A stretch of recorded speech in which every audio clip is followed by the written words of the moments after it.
I'm Ben Meiselas from the MeidasTouch Network. Donald Trump went on his social media platform to spew a bunch of divisive conspiracy theories, to spread lies, to whine, to tell the story of his own fascist dystopia where he believes that he's the hero who alone can fix it. It's so utterly disqualifying, bizarre, goes against all the core principles and values of the United States of America, and we need to call this out. And I want to compare it as well to, here's what Donald Trump's doing, what is President Biden saying and doing as well. As President Biden says, don't compare me to the almighty, compare me to the alternative. Let's make that comparison. Here's a softball that Donald Trump throws me. He writes to his social media followers. By the way, it's like a very small group of people who use this social media platform too. He goes, if I would have made that speech yesterday at the United Nations for all the world to see, including the horrendous delivery, I would have been run out of politics, an embarrassment to our country. You are an embarrassment to our country. You are a laughingstock. And here's the thing. We don't even have to think about this in terms of hypotheticals. Here's a split screen I'm about to show you. Here is when Donald Trump gave his speech at the UN, and here's when President Biden gave his recent speech at the UN. Donald Trump was a literal laughingstock. The international community laughed him out of the room. And that's why it's all projection and confession with him. Just watch the difference on this split screen. Play this clip. In less than 2 years, my administration has accomplished more than almost any administration in the history of our country.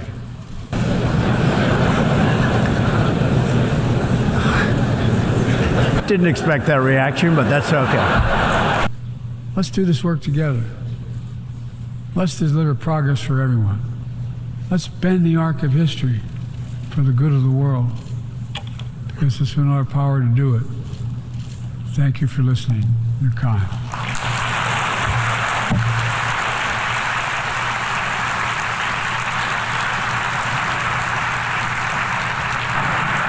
And speaking of the contrast and differences, as Liz Cheney says, it is utterly pathetic that Speaker Kevin McCarthy rejected President Zelensky's request to address Congress during his visit because MAGA Republicans are trying to appease and suck up to Vladimir Putin. I just want you to think about this for a second. Let me show you this clip right here. This is Donald Trump from his social media platform right now saying that he wants to disband NATO and not fund NATO and reevaluate all of America's alliance. The speech that Donald Trump's about to give, that I'm about to show you, could have been written by Vladimir Putin. It may have been written by Vladimir Putin for all we know, because what is more dangerous to our foreign policy and here abroad than what I'm about to play for you? Just listen to him in his own words. Play the clip. The State Department, the defense bureaucracy, the intelligence services, and all of the rest need to be completely overhauled and reconstituted to fire the deep staters and put America first. We have to put America first. Finally, we have to finish the process we began under my administration of fundamentally reevaluating NATO's purpose and NATO's mission. Our foreign policy establishment keeps trying to pull the world into conflict with a nuclear-armed Russia based on the lie that Russia represents our greatest threat. But the greatest threat to Western civilization today is not Russia.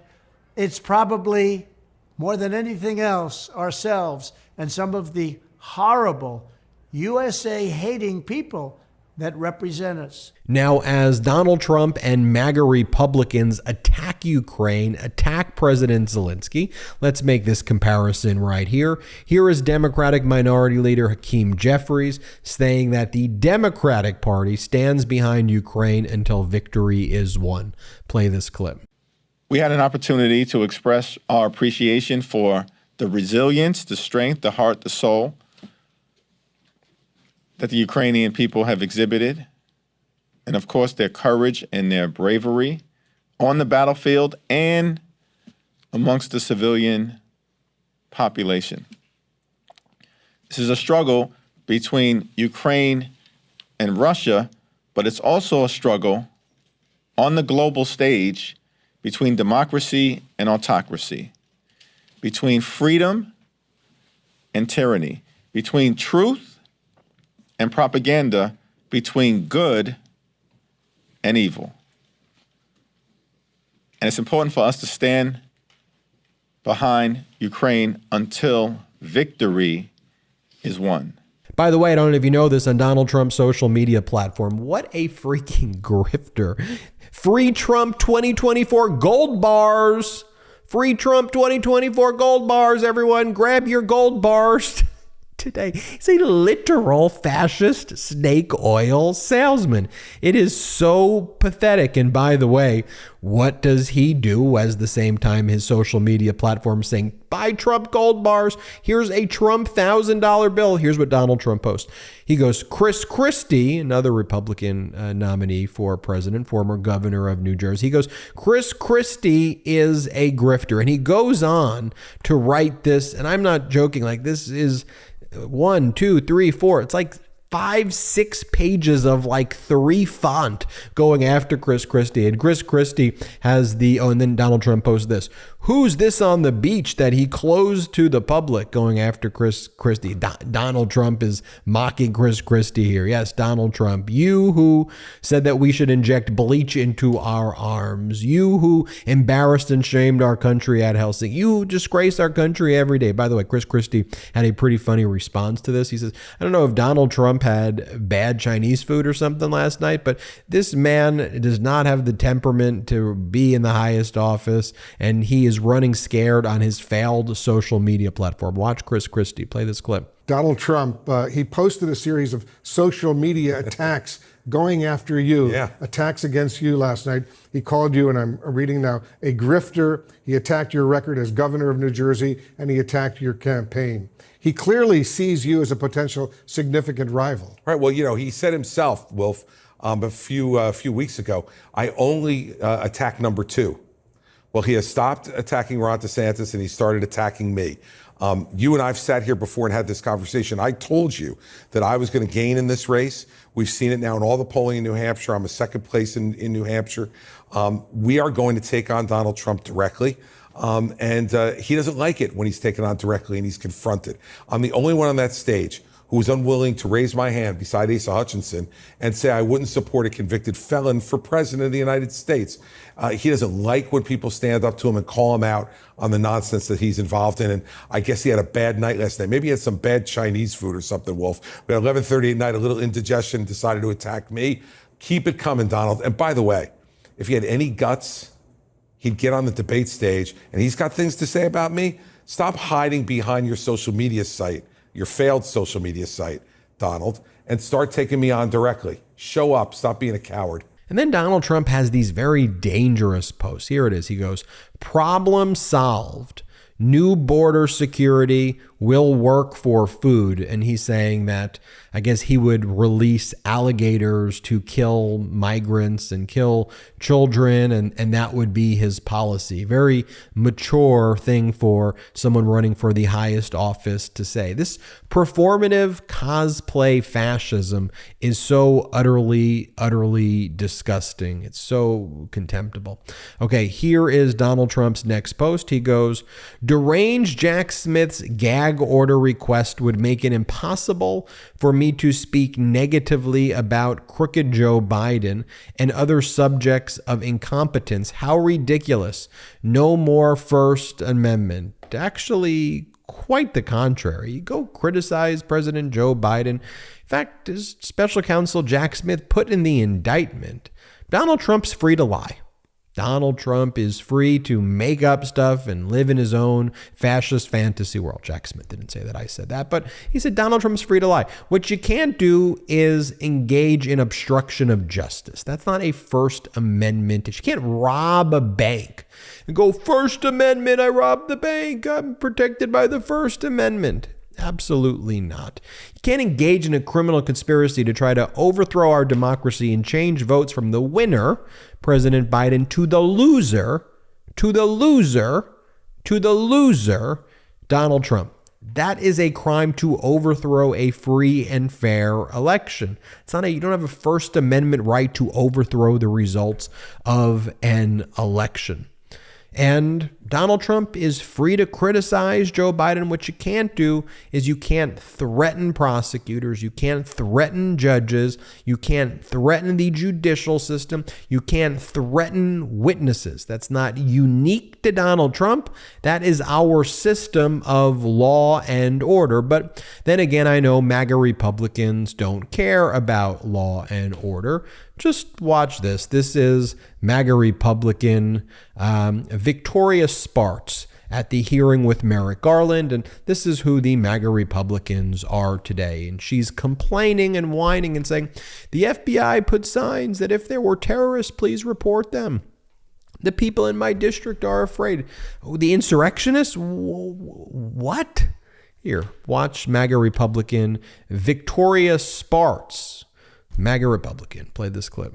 Example, we talk about January 6th. People. I'm sorry? Here, some people came on January 6th. There probably were some people that came on January 6th here, that had bad intent. But a lot of good Americans from my district came here because they are sick and tired of this government not serving them.